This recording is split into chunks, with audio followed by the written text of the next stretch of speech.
안녕하세요. 심야책방의 이유진입니다. 제가 오늘 소개해드릴 책은요. 다키야미우 작가의 70세 사망법안 가결입니다.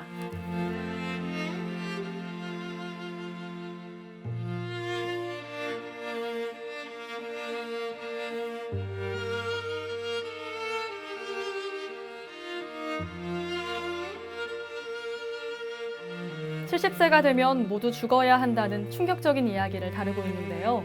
저출산 고령화 시대에 우리가 나아가야 할 방향을 일러주는 현실적이고도 흥미로운 이야기입니다. 그럼 자기 전에 이 이야기와 함께 하루를 마무리해 볼까요?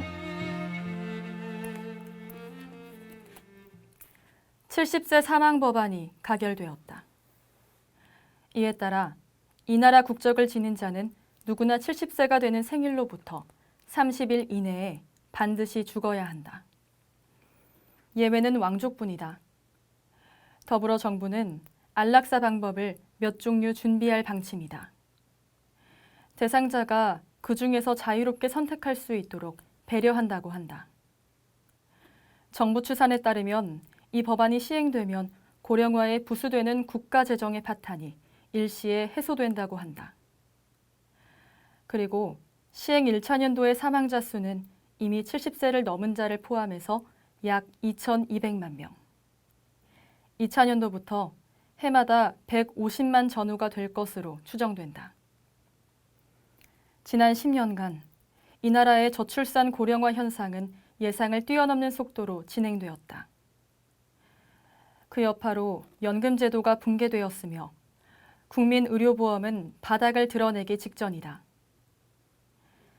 나아가 장기 요양보험의 인정 조건이 점차 까다로워졌음에도 재원은 충당되지 않고 있다. 당연히 예견하고 있던 일이지만 이 법안은 전 세계로부터 비난을 받고 있다. 인권 침해의 극단적 예로 종교단체는 물론 각국 의회에서도 법안 폐지를 촉구하는 성명이 빗발치고 있다. 그러나 저출산 문제가 심각한 이탈리아와 한국 등은 사태를 지켜보겠다는 태도다. 전후 이 나라는 식량 사정이 급속도로 좋아졌으며 의료 환경도 개선되었다. 그 덕분에 날로 평균 수명이 늘어갔다. 과연 장수는 인류에게 행복을 초래했는가? 원래 같으면 축복받아야 할 장수가 국가 재정을 압박하는 원인이 되었음은 물론 병수발을 드는 가족의 인생을 짓밟는 측면도 있음을 이제 부정할 수 없다. 앞으로 전 세계가 이 논제로 격론을 벌이게 될 것이다. 이 법안은 2년 후 4월 1일 시행을 앞두고 있다. 주간신보 2020년 2월 25일호. 다카다라 도요코가 빨래를 널려고 뒷마당으로 나가자 어디선가 봄내음이 났다. 봄이 오면 뭐해? 꽃구경도 갈 수 없는데. 시어머니 병수발을 들고부터 올해가 몇 번째 봄일까? 여대 시절 친구들은 벚꽃 구경을 하러 요시노로 가는 모양이다. 꽤나 멀리까지 걸음을 하게 되었다. 처음에는 도쿄 도내에 있는 레스토랑에서 식사만 하고 헤어지더니 그 다음에는 연극을 본 다음 한잔하며 수다. 그 다음에는 1박짜리 짧은 여행을 떠났고 급기야 올해는 2박짜리 여행을 간다고 한다. 모두가 자식을 다 키웠다고 20년 만에 자유로운 시간을 만끽하는 눈치다. 다들 이제 알게 된 거지 뭐. 놀 수 있는 시기도 잠깐이란 걸. 언제 부모님 병수발 들게 될지 누가 알겠어? 이렇게 느긋하게 보낼 수 있는 시간도 지금뿐이다 싶으니까 마음이 급해지나 봐. 유적을 천천히 돌아보는 게 아니라 최대한 많은 걸 보려고 그냥 꼭꼭 찍으며 다니는 시기야. 언제였나 한 친구가 전화를 걸어 그렇게 말하더니 후후후 자조적으로 웃었다. 그러나 70세 사망 법안이 가결된 후로는 그런 생각조차 와르르 무너졌다. 법안이 시행되는 2년 후면 70세 이상 되는 어르신은 전원 죽어야 하기 때문이다. 그 덕분에 지금 부모님 병수발을 들고 있는 사람들은 홀가분하게 해방된다. 그리고 언젠가 부모님을 보살펴야 한다는 비장한 각오를 하고 있던 사람들의 걱정도 무용지물이 된다. 어머니가 없는 이 집? 앞으로 2년 후를 상상해 본다.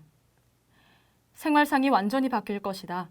시어머니에게는 정말 미안한 일이지만 상상만 해도 해방감에 가슴이 벅차오른다.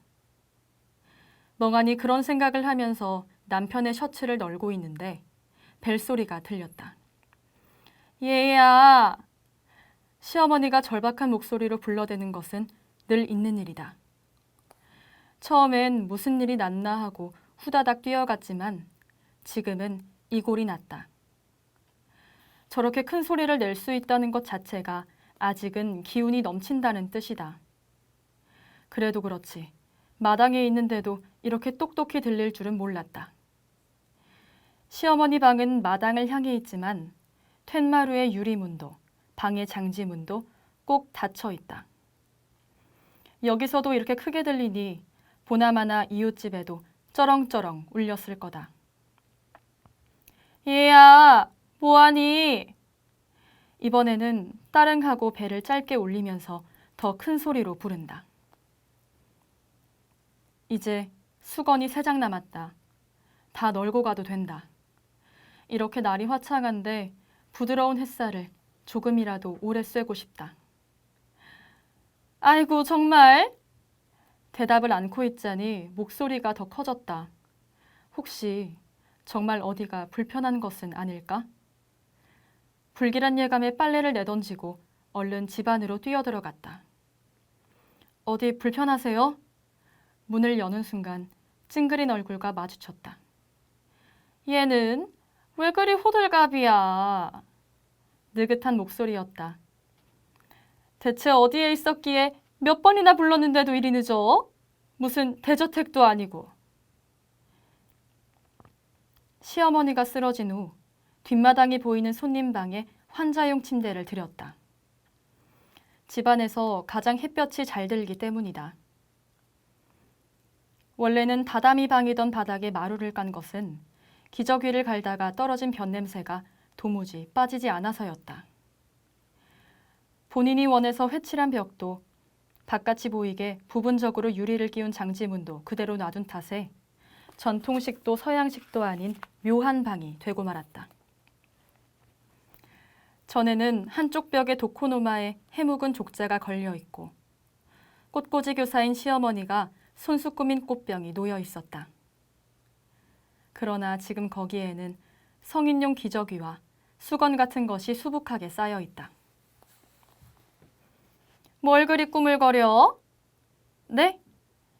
빨리 기저귀를 갈지 않고. 알아차리지 못한 내가 한심하다. 시어머니가 언짢아 하거나 괜히 꼬투리를 잡는 것은 기저귀가 찝찝하기 때문이다. 벌써 몇 년이나 병수발을 들고 있는데 그 눈치를 또 읽지 못했다. 어머니 죄송해요. 지금 바로. 발 쪽으로 가서 이불과 담요를 들친다. 통통하게 살찐 하얀 2 다리가 나왔다. 시어머니는 스스로 무릎을 굽히고 엉덩이를 든다. 그렇게 해주면 기저귀를 갈기가 한결 쉽지만 그 동작을 볼 때마다 재활훈련을 받으면 제 힘으로 걸을 수 있지 않을까 하는 의심이 든다. 쓰러져 뼈가 부러지기는 했지만 수술해서 다 나았고 70세 사망 법안이 가결되기 전까지는 그래도 조금씩 몸을 일으키는 연습도 했다. 그런데 그 법안이 통과된 후로는 모든 것을 내던지고 말았다. 어차피 죽을 건데 다 헛수고지. 그런 말이 입에 붙었고 더는 일어나려 하지 않았다. 그러나 나이 든 사람들은 골절을 계기로 흔히들 몸져 눕는다고 하니 이런 상태가 일반적인 건지도 모르겠다. 종이 기저귀를 뺀다. 강렬한 오줌 냄새가 풍긴다. 나도 모르게 숨을 삼키고 입으로만 호흡한다. 기저귀를 갈 때는 불필요한 말을 하지 않으려고 한다. 최대한 아무 말 안 듣는 것이 좋다. 남이 기저귀를 갈아줄 때의 그 굴욕감이 얼마나 클는지. 시어머니의 괴로운 심정을 건드리지 않도록 재빨리 끝내는 것이 최선이다. 물티슈로 사타구니 주위를 닦아내고 기저귀를 새 것으로 간다. 빼낸 기저귀를 신문지에 둘둘 말아 비닐봉투에 담고 꽉 묶었다. 몸도 닦아드릴까요? 그래다오. 잠옷과 속옷을 벗기고 얼른 목욕수건을 몸에 덮었다. 알몸을 부끄러워하는 것은 젊은 여자만이 아니다. 늙어서 탄력을 잃은 피부조차 내보이기 싫은데. 자신도 이미 젊지 않기 때문에 잘 안다. 방 안에는 둘밖에 없지만 그래도 목욕수건을 조금씩 움직여가며 닦는다. 꼼꼼하고 신속하게, 신속하지만 정성스럽게. 그게 굉장히 어렵다. 친정어머니처럼 베테랑이 되려면 앞으로 몇 년은 걸려야 할 듯하다. 등을 닦을 때 커다랗게 패인 흉터가 보였다. 그 흉터를 볼 때마다 고마운 마음으로 가득해진다. 다 끝났어요, 어머니. 어디 가려운 데는 없으세요? 없다. 시어머니는 퉁명스럽게 대답한다. 개운하구나. 그렇게만 대답해줘도 내 기분이 아주 달라질 텐데. 하지만 시어머니는 병수발이 얼마나 고된 일인지 모르니 어쩔 수 없다. 시어머니는 며느리 입장에서 대가족과 생활한 경험도 없다. 게다가 시아버지는 암이 말기에 발견되었기 때문에 몇 달 입원 생활을 하고는 그대로 돌아가셨다.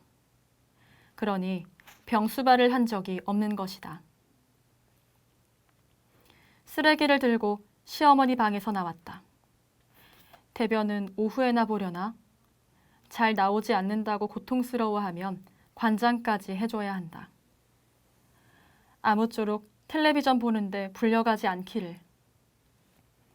그날 오후, 도요코는 거실 소파에 살짝 걸터앉아 차를 한 모금 마셨다. 텔레비전을 켜놓고 정보 프로그램을 보는 것이 조촐한 낙이었다. 요즘은 70세 사망 법안이 화제의 중심이라 자신의 앞날에도 무슨 참고가 되지 않을까 싶어 진지하게 보고 있다. 당신의 인생은 앞으로 몇 년 남았나요? 머리가 아주 짧은 여자 앵커가 심각한 표정을 하고 이쪽을 쳐다보았다. 몇 주일 전부터 프로그램의 시작을 알리고 있는 멘트다.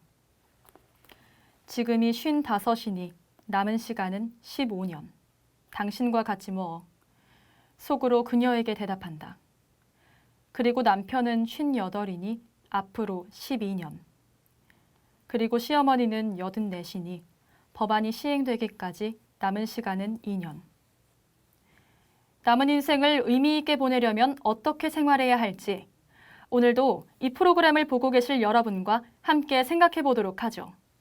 그럼 오늘의 초대 손님을 소개하겠습니다. 스튜디오에는 대학 교수와 국회의원들이 나와 있었다. 모두 텔레비전에서 자주 보는 얼굴들이다. 오늘은 꼭 여당분들께 말씀드리고 싶군요. 당신들, 머리가 어떻게 된 거 아닌가요?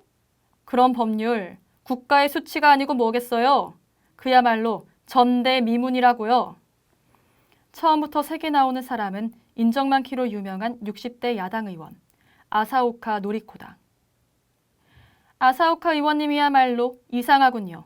전대미문이란요. 옛날에도 우바스테야마란 게 있지 않았습니까? 어이가 없군요. 그런 역사적 사실이야 다들 알고 있죠. 애당초 모든 국민들이 70살까지만 살아야 한다는 건 기본적인 인권을 보장하는 헌법에도 위반됩니다. 게다가 나는 70살까지 앞으로 3년밖에 남지 않았다고요. 당신들 입만 벌렸다 하면 침몰하고 있는 이 나라라는 배를 구조하기 위해서라고 하는데 그러기 위해선 무슨 짓을 해도 상관없다는 건가요? 그런데 말이죠, 아사오카 의원님. 모두가 노후를 불안해하고 있는 건 사실 아닌가요? 70세 사망 법안이 시행되면 늙은 부모를 수발하다 지친 온 가족이 다 같이 자살을 한다든지, 아들과 딸이 늙은 부모 때문에 취업도 못한다든지, 그런 비참한 상황들이 일거에 해결된다 그 말이에요. 제 생각에는 70살이 될 때까지 마음껏 인생을 즐기고 깨끗하게 죽는 게 이상적이지 않을까 하는데요. 인생 70년이면 충분하지 않나요? 후생노동성 부대신인 마린코가 웃음기 하나 없는 얼굴로 그렇게 되받아쳤다. 그녀는 가난한 집에서 태어났으며 부모의 학대에 처절하게 시달리다가 동네 사람들의 신고 덕분에 목숨을 겨우 건지고 보호시설에 맡겨진 과거가 있다.